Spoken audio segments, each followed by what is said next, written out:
இன்னைக்கு வீடியோவில் ஒரு ஸ்பெஷல் ரெசிபிங்க கொண்ட கடலை வச்சு குக்கீஸ். பிகினர்ஸ் கூட ஈஸியாக இந்த ரெசிபியை ட்ரை பண்ணிடலாம். ரொம்ப ஹெல்த்தியான இந்த பிஸ்கட்டை எப்படி செய்கிறதுன்னு பார்த்துடலாமா? அதுக்கு தேவையான பொருட்கள்: ஒரு அரை கப் சுண்டலை பாயில் பண்ணி எடுத்துக்கலாங்க, ஒரு 2 ஸ்பூன் வெள்ளை எள்ளு எடுத்துக்கலாம், 2 ஸ்பூன் மிக்ஸ்டு சீட்ஸ் எடுத்துக்கலாங்க, 2 ஸ்பூன் கார்ன்ஃப்ளவர் மாவு, அரை spoon oregano, 1 spoon pepper masala, அரை எலுமிச்சப்பழம் எடுத்துக்கலாங்க, சில்லி ஃப்ளெக்ஸ் எடுத்துக்கலாம், 3 ஸ்பூன் ஆலிவ் ஆயில் எடுத்துக்கலாம். ஒரு மிக்ஸி ஜாரில் நம்ம வேக வச்ச சுண்டலை சேர்த்துக்கலாங்க. சேர்த்துட்டு கொஞ்சோண்டு தண்ணி விட்டு நல்லா மையாக அரைச்சி எடுத்துக்கலாம். நிறையா தண்ணி சேர்த்து அரைச்சிட்டோம்னா ஒரு மாதிரி கொலன்னு ஆயிருங்க. நம்ம ஒரு சப்பாத்தி மாவு கன்சிஸ்டன்சிக்கு கிரைண்ட் பண்ணி எடுத்துக்கலாம். அதை ஒரு பவுலில் சேர்த்துக்கலாங்க. சேர்த்துட்டு வெள்ளை எள்ளு சேர்த்துக்கலாம்.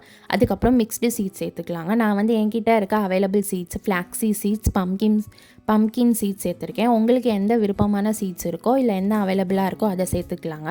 சேர்த்துட்டு கார்ன்ஃப்ளவர் மாவு சேர்த்துருக்கேன். நீங்கள் கார்ன்ஃப்ளவர் மாவுக்கு பதிலாக ரைஸ் ஃப்ளோர் கூட சேர்த்துக்கலாங்க. சேர்த்துட்டு சால்ட்டு, ஆலிவ் ஆயில், அதுக்கப்புறம் லெமன் ஜூஸ் பிழிஞ்சு விட்டு நல்லா மிக்ஸ் பண்ணி விட்டுக்கலாங்க. எல்லா சீட்ஸும் அந்த கார்ன்ஃப்ளவர் மாவு நம்ம அரைச்சி எடுத்த அந்த சுண்டல் மிக்சரோட சேரணுங்க. அந்தளவுக்கு நல்லா கலந்து விட்டுக்கலாம்.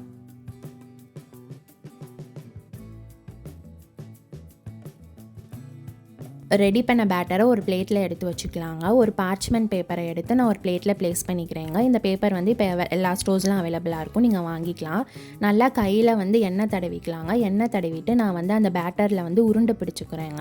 நான் இன்றைக்கி ஸ்பெரிக்கல் ஷேப்பில் மவுல்ட் பண்ண போகிறேன். ஸோ அதுக்கேற்ற மாதிரி நான் உருண்டை பிடிச்சிக்கிட்டு அந்த பார்ச்மெண்ட் பேப்பரில் வச்சுட்டு ஒரு அலுமினியம் ஃபாயிலோ இல்லை வேறு ஏதாச்சும் ஒரு ரேப்பரோ எடுத்து அதுக்கு மேலே ஒரு ஸ்பெரிக்கல் ஷேப் வரதுக்காக என்கிட்ட இருக்க ஒரு ஸ்மால் தட்டை வச்சு நான் பைண்ட் பண்ணி எடுத்துக்கிறேன்.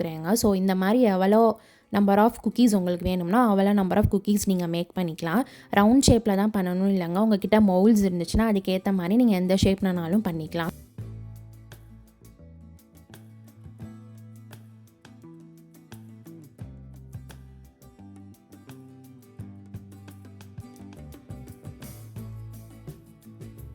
பேட்டரை குக்கீஸாக ரெடி பண்ணியாச்சுங்க. இன்றைக்கி நம்ம ஏர்ஃப்ரையரில் தான் பேக் பண்ணி எடுக்க போகிறோம். ஸோ ஏர்ஃப்ரையரில் நம்ம அந்த பார்ச்மெண்ட் பேப்பரை ப்ளேஸ் பண்ணிவிட்டு 160 டிகிரி செல்சியஸ் ஒரு 15 மினிட்ஸ் குக் பண்ணி எடுத்துக்கலாங்க. ஸோ 15 மினிட்ஸ் முடிச்சிருச்சுங்க. இப்போ ஏர்ஃப்ரையரை திறந்து பார்த்துடலாம். ஸோ சூப்பராக குக்கீஸ் பேக் ஆகிருக்குங்க. பார்த்தாலே தெரியும். இது ஒரு தனியாக ஒரு பிளேட்டில் எடுத்து வச்சுக்கலாங்க. வீட்லேயே ஈஸியாக கொண்டக்கடலை வச்சு பிஸ்கட் ரெடி பண்ணியாச்சுங்க. இது ரொம்ப ஹெல்த்தி. நிறையா சீட்ஸ் எல்லாம் கலந்து சேர்ந்துருக்கோம். இதில் நம்ம சுகரோ மைதாவோ சேர்க்கலாங்க. ஸோ கிட்ஸுக்கு நம்பி நீங்கள் ஒரு ஹெல்த்தியான ஸ்நாக்காக இதை செஞ்சு கொடுக்கலாம். சில்லி ஃப்ளெக்ஸ் சேர்த்துருக்கனால இது காரமாக இருக்குங்க. நீங்கள் உங்களுக்கு வேணும்னா டொமேட்டோ கெச்சப் வச்சு கண்டிப்பாக ட்ரை பண்ணி பாருங்கள். இந்த மாதிரி ரெசிபீஸ் உங்களுக்கு பிடிச்சிருந்துச்சுன்னா சோறு ரெடியா யூடியூப் சேனலை லைக், ஷேர், சப்ஸ்கிரைப் பண்ணி பெல் பட்டனை கிளிக் பண்ணிக்கோங்க.